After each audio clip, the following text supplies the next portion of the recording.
give your warmest welcome to Patsko.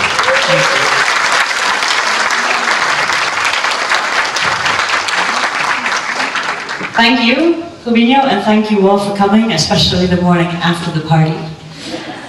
I'm glad to see so many of you, actually. I was expecting just one row. And this morning we're going to talk about pronunciation, one of my favorite areas of teaching and of learning about language. So I thought just to start, and since you've already been introduced to me, I was hoping I could be introduced to you, and you could tell me first of all a little bit about how you feel about teaching pronunciation. So we're going to start with a quick poll. I'll give you 3 options. Option 1 is that you love teaching pronunciation. Option 2 is you like it, but maybe you don't feel too confident. And option 3, you rarely include it in your teaching. So option 1, I love teaching pronunciation. Oh, good, that's more than I expected. Option 2, it's okay, I'm not very confident. About the same. Option 3, I rarely include it in my teaching, and be honest. 1, thanks Andrew. Okay, so that's actually a very reassuring response to the poll, because I've heard quite a lot of things in this conference and in one that I attended before and in others from people who don't feel very confident or don't consider that it's important. And one person I heard yesterday in a talk said, honestly, I wouldn't consider pronunciation an essential part of my lesson. And that makes me so sad. Another person I heard in a presentation yesterday said that in a recent conference, out of 254 talks, only 6 were about pronunciation. But pronunciation really is essential. It's crucial to include because it affects students' abilities in all 4 skills areas, and in their vocabulary knowledge, and in their grammar knowledge, and so on. So in short, pronunciation matters. And we're going to talk about this in 3 main areas today. First of all, we're going to look a little bit at what it means to be learning English in Brazil in 2016. And then how we can identify some priorities for pronunciation for our students. Before the most important part, okay, we have our priorities, what do we do with that in the classroom?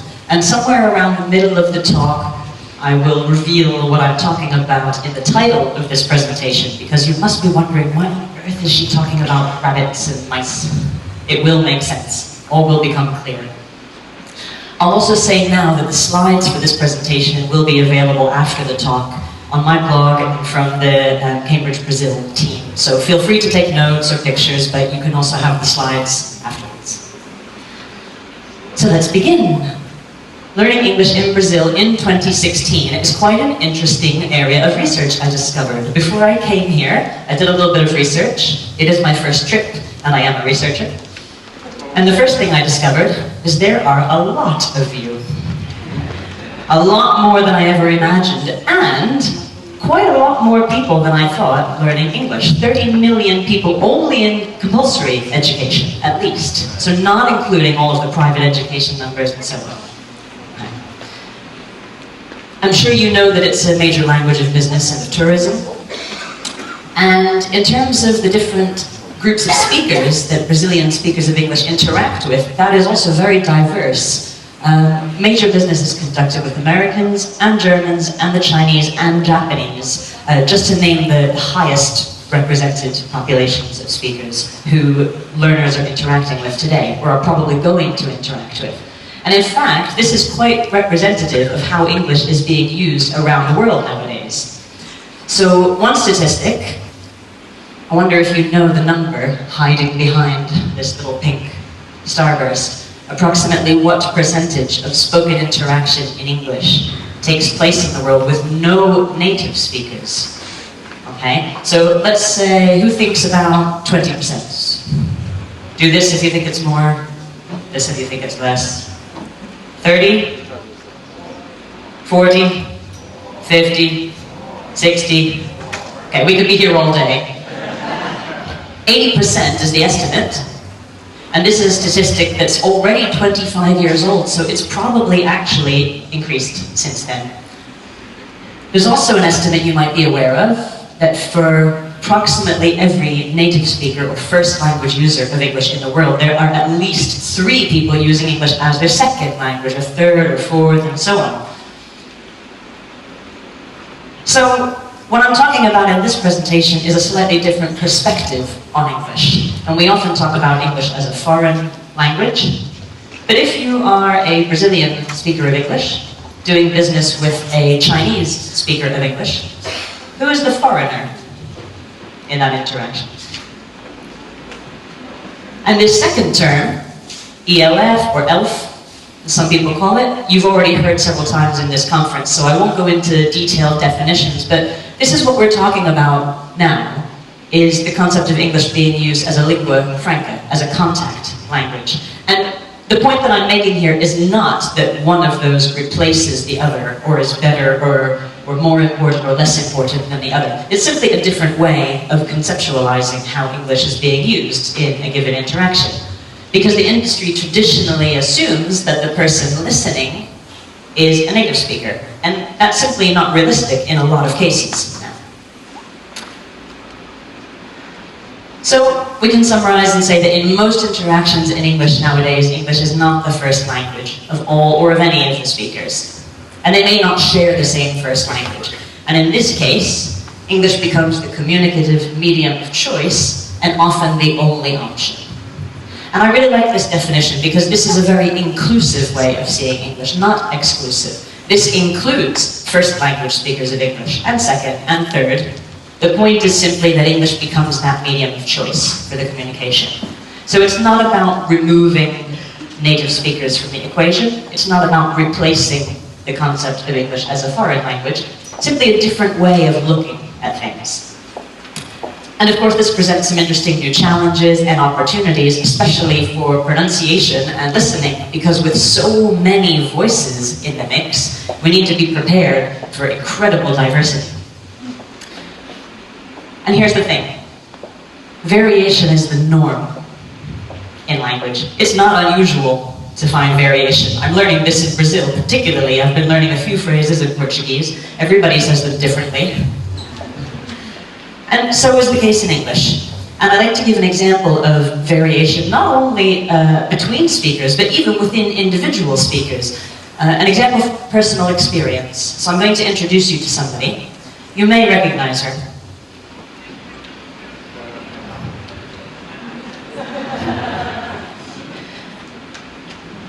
I arrived in Brazil 9 days ago, and a lot of people since then have asked me, where are you from? And this presents something of an identity crisis.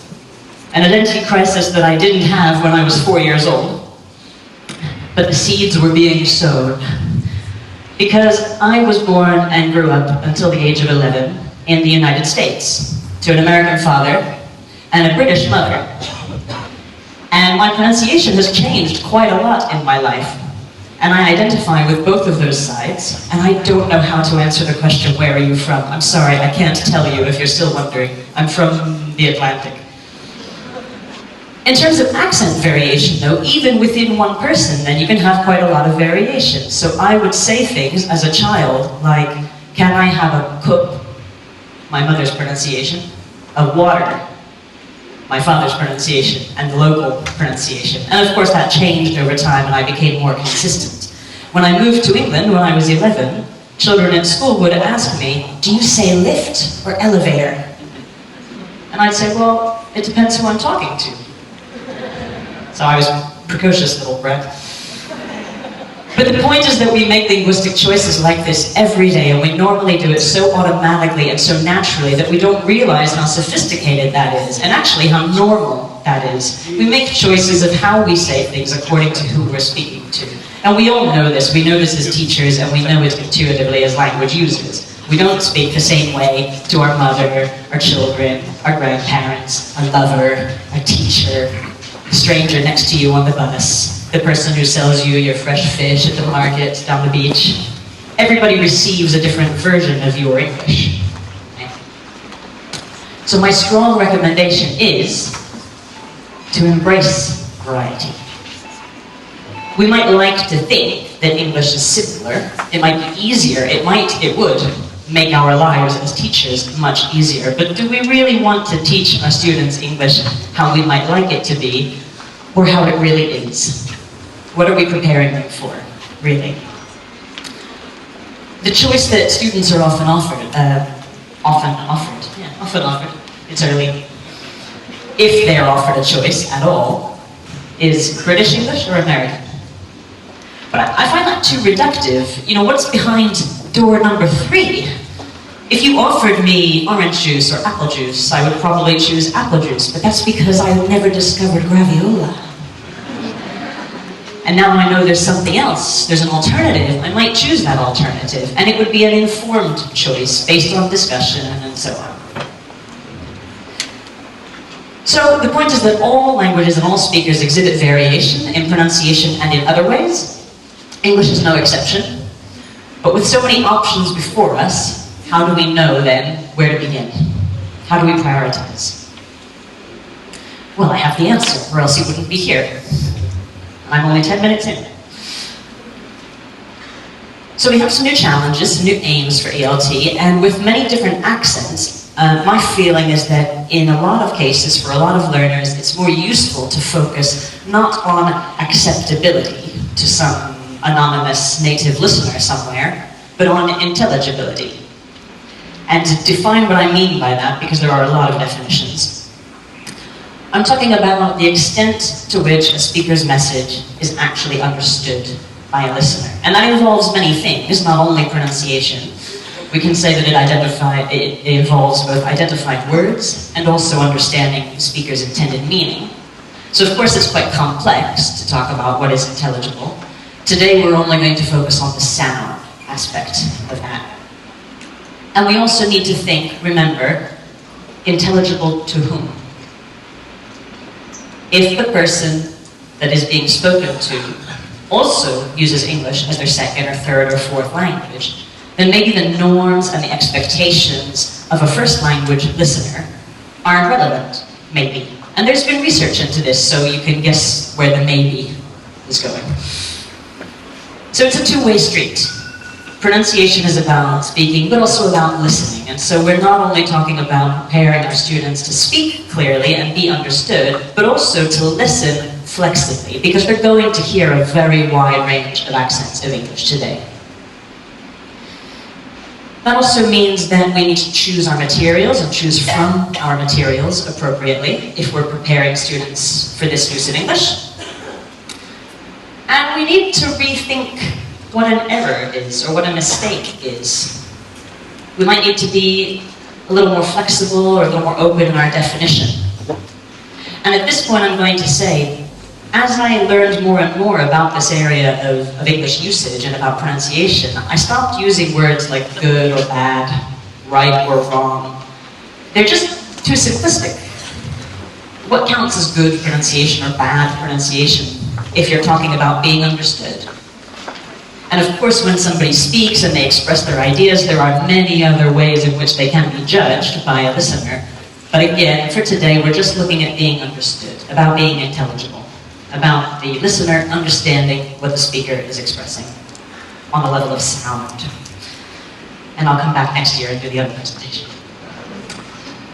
So, we need to remember that even if the use of English as a lingua franca is the most statistically likely use of English, that doesn't mean that it's for everybody.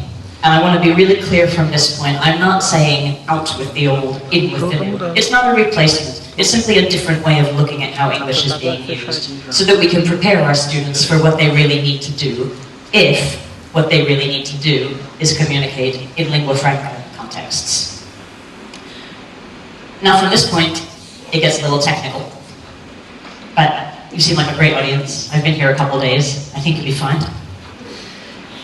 The question is, okay, this is all well and good, but if I'm not teaching British accent or an American accent, what am I teaching? So what is intelligible in ELF? And there's been some research in this area. Some of the early research started in very small groups, and there's been ongoing studies which tend to corroborate those findings.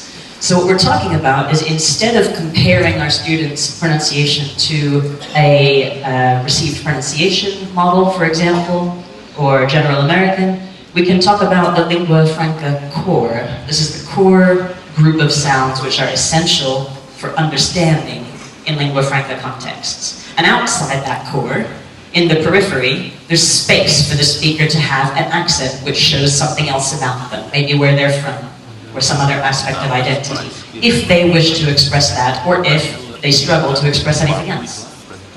And within the core, there are four main areas. And I'm going to go through them now fairly quickly so that we can spend more time looking at how this plays out for Brazilian Portuguese speakers specifically. So just generally, in the core, are most consonant sounds and one vowel sound. Only one. And that is the vowel. Commonly see it in spelling followed by R. So if students are pronouncing the R in their words, they're probably also seeing this vowel before it, and they're okay with that. It's more complicated than that, but just that vowel. All other vowels, in terms of quality, so A versus E, or E versus E, were not generally found to be very important for intelligibility, provided that you're consistent. So remember, as a child, I was mixing up cook and cup based on the different input I was getting. I don't do that anymore, I'm consistent. If I weren't consistent, a listener would be confused. So the key thing is to be consistent with whatever quality you use. Also, in terms of consonants, is the preservation of clusters of consonants, by which I mean at the beginning of a word like cluster, k and l, two consonants together, no vowel in between. Generally speaking, for intelligibility in an ELF context, that's really important.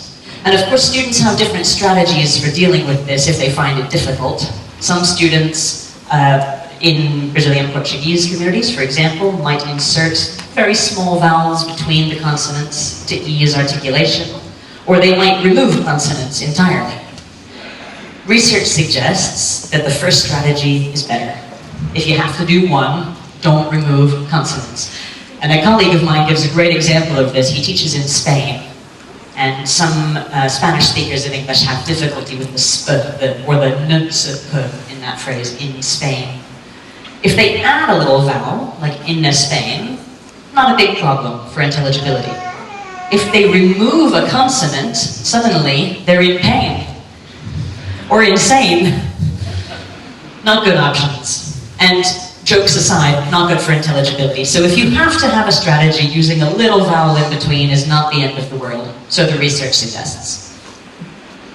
Vowel length, as opposed to vowel quality, is considered important, and especially depending on the sound after it. So for example, the difference between bag and back. The quality of the vowel there is the same, but since you're using your voice for the vowel, a, if you also use your voice for the next sound, the speaker perceives a longer duration of voicing, and that apparently is quite important to be understood in an ELF context. So back, bag, set, said, etc. And finally, word grouping and placement of nuclear stress, the nucleus of that group of words, where the main tone is placed. And this is typically used for contrast. The best example is if somebody says to me, are you in Spain now? I say, no, I'm in Brazil now. If I just said, oh, I'm in Brazil now, I might not put so much emphasis on the word Brazil. But if I'm correcting them, or if I'm contrasting with another meaning, I place that nucleus of tone in the sentence appropriately so my listener understands where their attention should be. So far, so good. You're still here. Nobody's running out of the room. Some people are even arriving. Hello, good morning. So, what does this mean for Brazilian Portuguese speakers particularly? Well, some things that may need attention, and I doubt that any of these will surprise you. First of all, consonants, some of them, most of them, although most of them are very similar in Portuguese. But particularly, p, t, k. And you can hear the aspiration there. P, t, k. as they tend not to be as heavily aspirated in Portuguese. T, d. Sound familiar? Particularly in some contexts, at the ends of words, or before vowels like E or I. I was introduced to somebody last week called, variously, Tiago or Tiago. I said, "What shall I call you?" He said, "I don't care." Some contrasts between consonants, like R and H, or R and H, again, depending on where the speaker is from. M and N at the ends of words. People are nodding. Sounds familiar? Right, this is not revolutionary, but for ELF intelligibility, these are quite high priority. So some, sun, sung should all be clearly different. And clusters, maybe. Again, as I said, it depends. There are different analyses of how Portuguese speakers will deal with consonant clusters, and of course many different accents of Portuguese, and some learners that may find this easier or harder. In terms of vowels, remember that one vowel, the one important vowel? Thank you, 10 people. Or okay. And the length before voiced or unvoiced consonants, which actually is a very high priority in ELF and problematic for a wide range of first language speakers. So this really interested me when I first read this research. I thought, if it's so commonly problematic for second language users, isn't it funny that it ends up being crucial for intelligibility? You would think people could live without it. But this is the fun thing about doing research, is what you learn, what surprises there are about what turns out to be important. Now, things not to worry about. Are you ready? You'll be shocked. Number 1.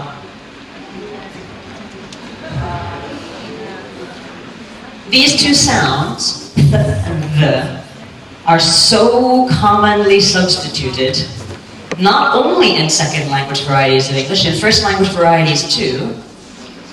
And in research, substitution of these sounds, provided it's consistent, remember, is not problematic for intelligibility.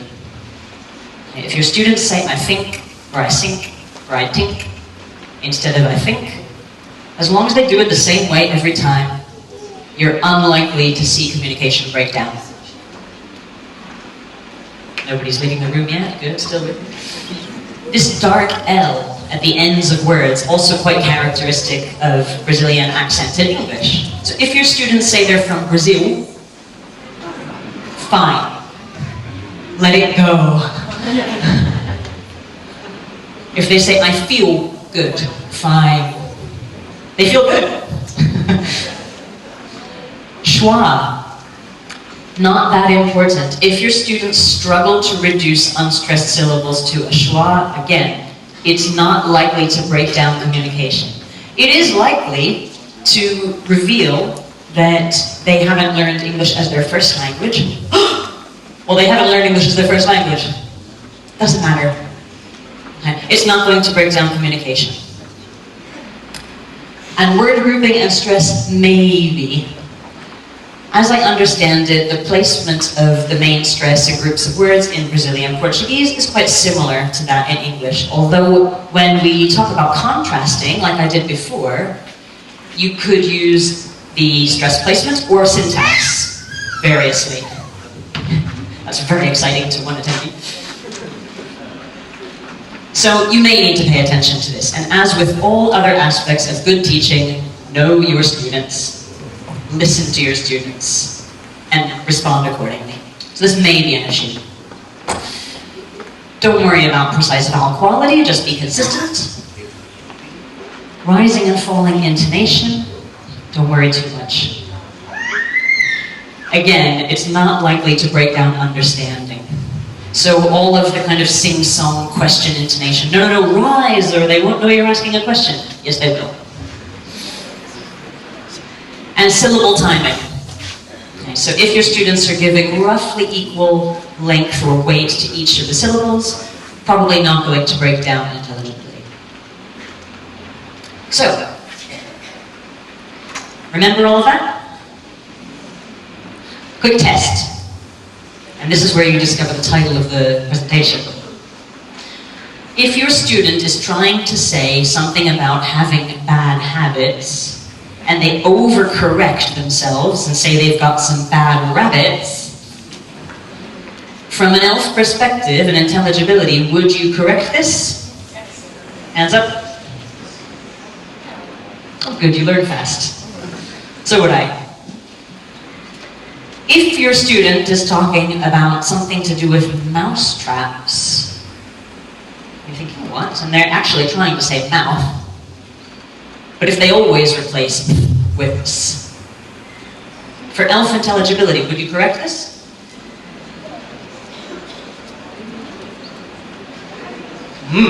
So if their goal is simply to be understood in a community of speakers for whom English is the only option, and probably the second or third or fourth language of all the other speakers, and they have difficulty articulating, and so they replace it with this, it's unlikely to break down communication.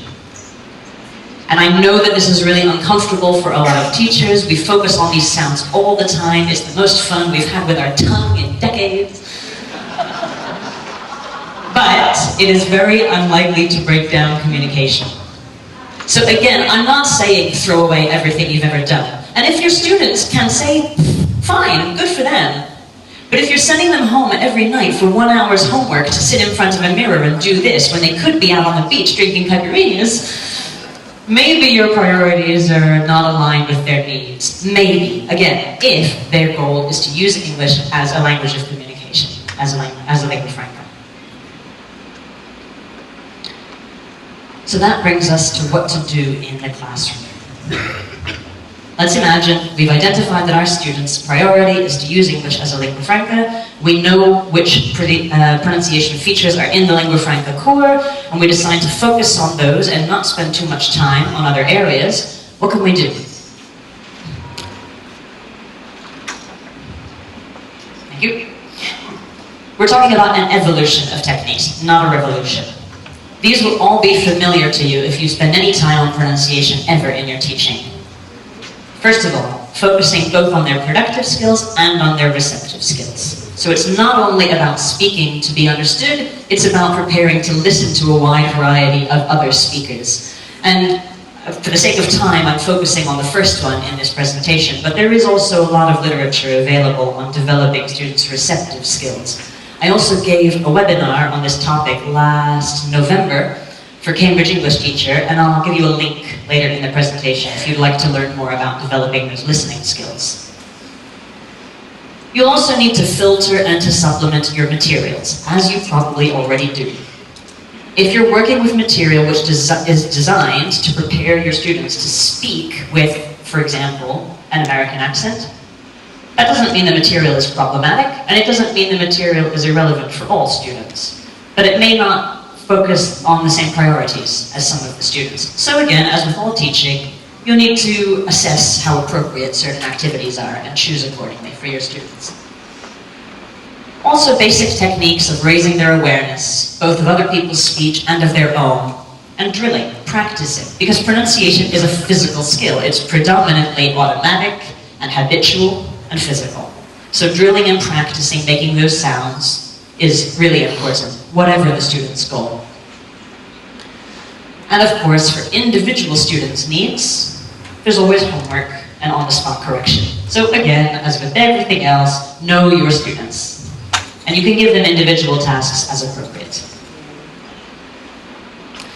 So now, I'm going to show you my 3 favorite all-time activities for ELF pronunciation. And let me tell you, it was really hard to just choose 3. 3 reasons why they're my favorites. First of all, they can be used with any course, any material. Second of all, you'll like this one. They require pretty much no preparation, which is nice. You're busy people, right? And thirdly, and more seriously, they develop students' own ability to be self-aware, to monitor their own use of English, or any language really, to monitor what they're doing and how someone else is responding, so that they can be more flexible, more effective, hopefully, more successful communicators when you're not there with them to help them. Okay. This is what I call, the first one I call ping-prong, and there's a sound hunt, and then there's borrowing, and we're going to do all three together now. So I hope you didn't have too much to drink last night. First of all, ping-prong. For this activity, all you need is your ears, your eyes, and a finger. So fingers at the ready, please. Can I see them? Just one. If you don't have fingers, just use your eyes. Normally, in the classroom, I would stand in the middle of the whiteboard, but I cannot levitate, so you're just going to have to imagine that I'm standing between these two words, which sound very similar, but are not the same. Here's one, here's the other.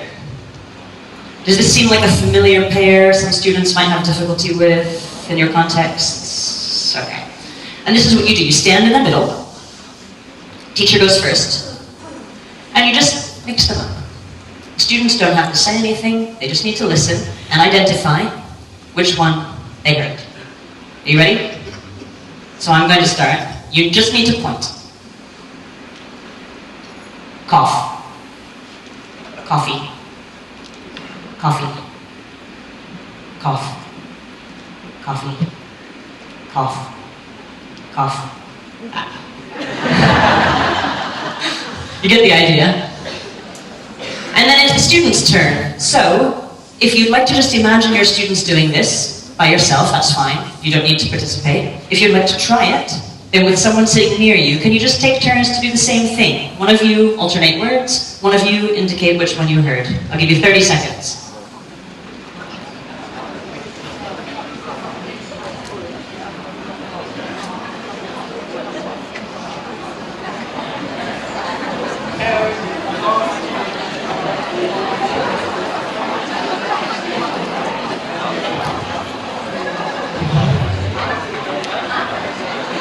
Thank you. If you're enjoying yourselves, you can try this one as well.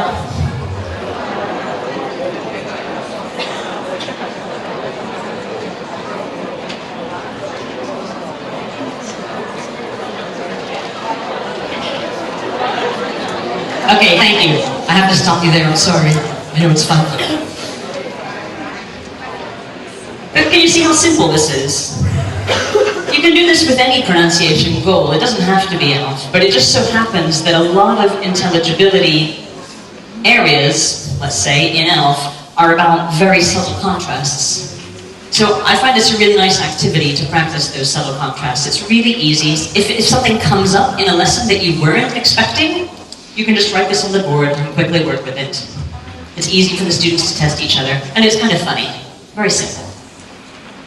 And then there's a sound hunt. So the text we're going to use for this is adapted from my own abstract for this conference. I'll give you a moment just to read it. The idea would be in a classroom that your students would already have read a particular text, engaged with the meaning, engaged with the content. I would never normally just give them a text and expect them to look at pronunciation in that text. For the sake of time, and because you're all exceptionally proficient, you only get 10 seconds. Go. Just read.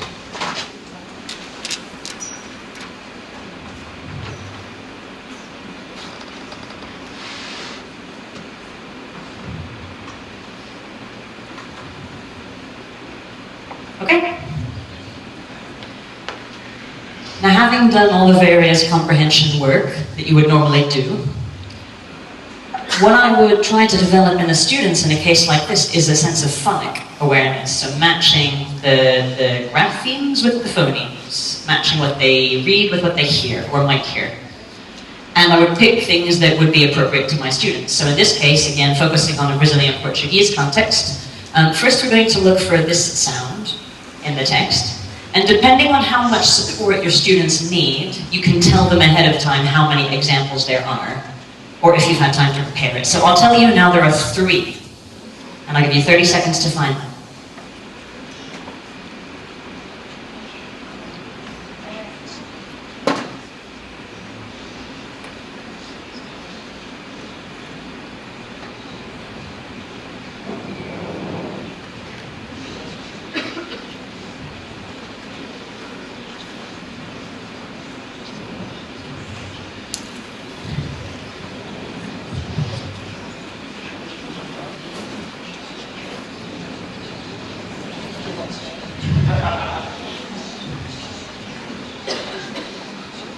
Okay, time's up.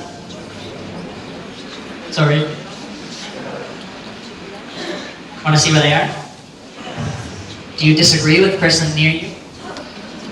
I've never had a fight break out in a presentation before. Please don't start. Here are the 3 that I found.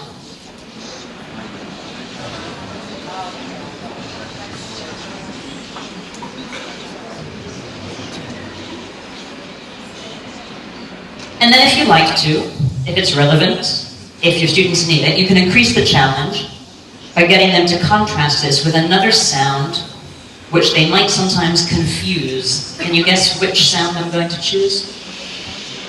Ah, no, good guess. This one. I'll tell you now that in this text I found at least 11. So I'm going to give you 1 minute to look for those.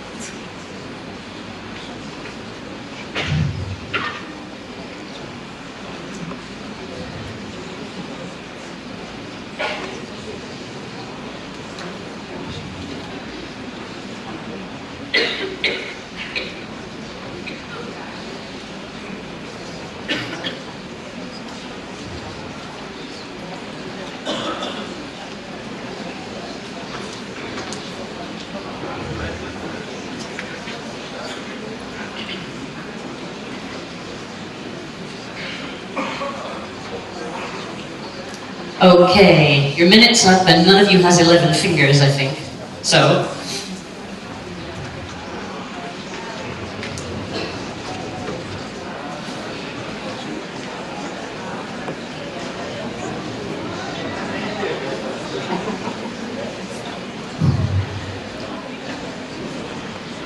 who thinks I missed some?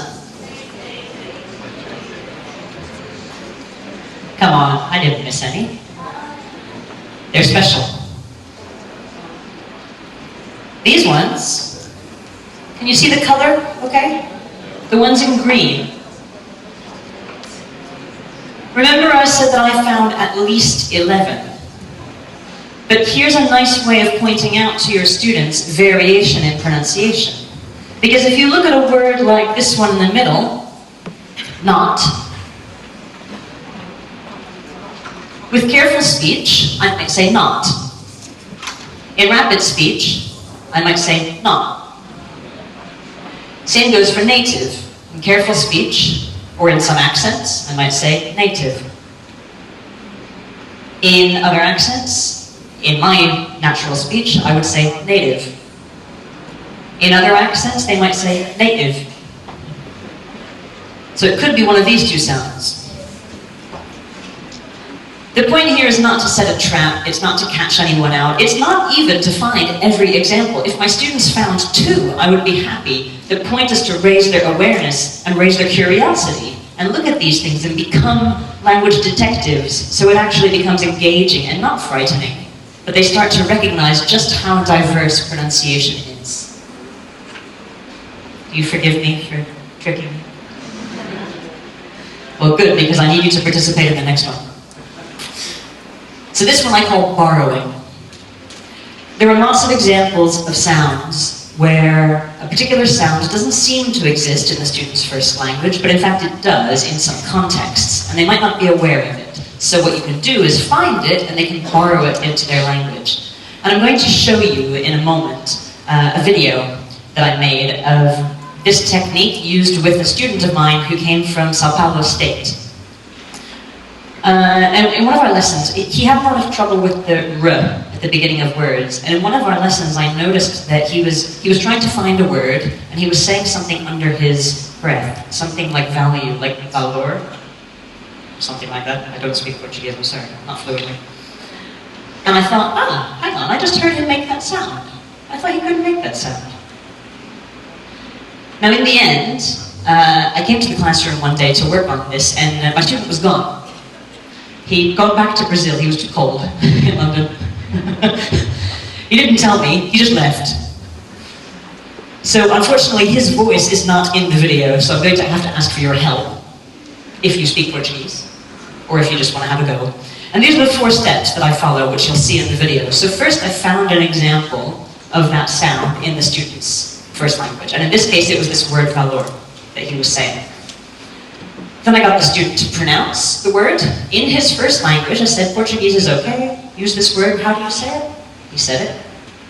Then you isolate just that sound that you're looking for so that you can then borrow it into the second language. And if everything works now, I'm going to show you a video, but you're only going to see my hand and hear my voice. You won't hear my student because he got home. So if you would like to participate and say it aloud, you can. And if you just want to follow, that's fine. Let's try it. Ready?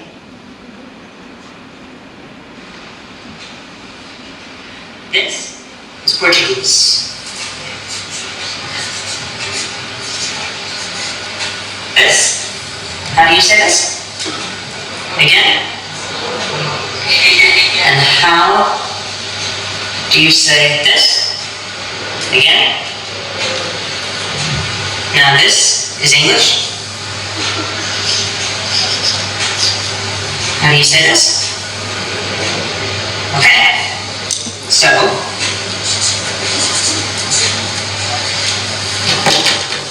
how do you say this in Portuguese? Again? Now only this. Again? And now, il. Again? Okay.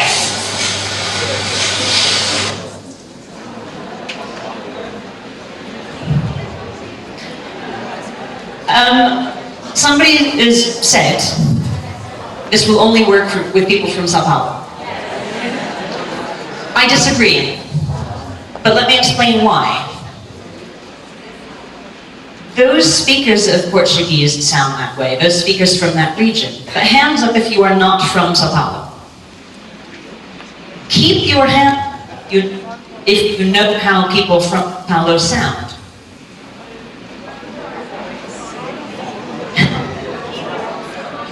Keep your hand up if you know how people from Sao Paulo sound. So even if you yourself would not pronounce the word this way, if I said, imagine a friend from this region of Brazil, how would they say this word? Can you hear their voice in your head? Can you imagine their accent? Have you maybe ever teased them? Said, oh, you say it this way. Your students have the awareness, they just might not have it in the second language. So the purpose of this activity is to borrow that, to take advantage of the rich linguistic knowledge they already have in their first language and use that to their benefit in the second.